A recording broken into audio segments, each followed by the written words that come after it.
Bhajap, Shiv Sena, RPI, Rasap, Shivsangram, Rayat Kranti सेना महायुतीच्या उमेदवार रक्षा खडसे यांच्या प्रचारार्थ झंझावाती दौरा चौपडा तालुक्यातील बेळोदे, कुसुंबा, घोडगाव, विटनेर, वडोदा या गावांमध्ये झाला। या प्रसंगी आमदार कैलासबापू पाटील, रावेर लोकसभा क्षेत्राचे संयोजक व जिल्हा परिषद उपाध्यक्ष नंदू महाजन, चोपडा भाजपा तालुकाध्यक्ष आत्माराम म्हाळके, चोपडा विधानसभा विस्तारक प्रदीप पाटील, मुलुक मैदान तोफ श्री शांताराम आबा पाटील, सरचिटणीस हनुमंतराव महाजन, पंकज पाटील, जिल्हा परिषद सदस्य गजेंद्र सोनवणे, राकेश पाटील, चिटणीस जिल्हा भाजपा, प्रकाश पाटील, युवा मोर्चा तालुकाध्यक्ष, नगरसेवक गजेंद्र जयस्वाल, तालुका भाजपा महिला मोर्चा अध्यक्षा Deepali Patil, Bharat Songire sir, Kailas Patil, Raju Dhabe, Virbade sarpanch Raosaheb Patil, OBC cell Pankaj Patil, Vicky doctor Hated, Kantilal Patil sir, Pankaj Patil, doctor Rahul Patil, Prakash Patil,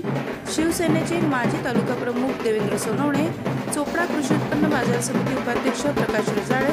शशीभाऊ Patil, Amit Tadvi, देवाबापू Patil, Govind सेंदाणे, Vidyadhar Patil तसेच महायुतीचे सन्माननीय पदाधिकारी व कार्यकर्ते उपस्थित होते। Bureau news, India Uptak, Marathi.